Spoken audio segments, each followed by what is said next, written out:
Good morning, guys!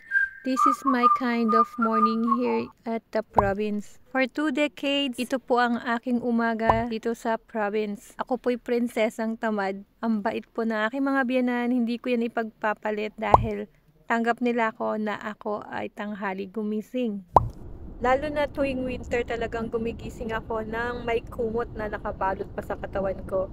Nagtatry naman akong gumising ng maaga kaya lang hindi ko talaga kaya. Kaya sabi ng binan ko, okay lang, walang problema. Sa tanghali, ang nagluluto ng aming lunch ay ang aking biyanan na lalaki. Sa umaga, ang aking biyanan na babae. Sa gabi naman, pag nandito ako ang nagluluto or kaming lahat.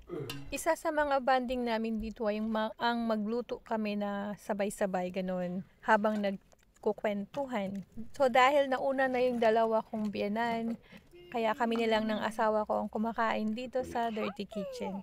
Pag marami kami, dun kami sa living dining sabay-sabay kumakain. Lahat ng gulay na nakikita nyo dito ay tanim nila. Ito namang tea na to ay everyday tea, miso shiro or miso soup, isda, and salad. Yan po ang aming pagkain araw-araw dito. At syempre ang rice. Meron po kaming palayan dito kaya hindi pwedeng hindi kakain ng rice.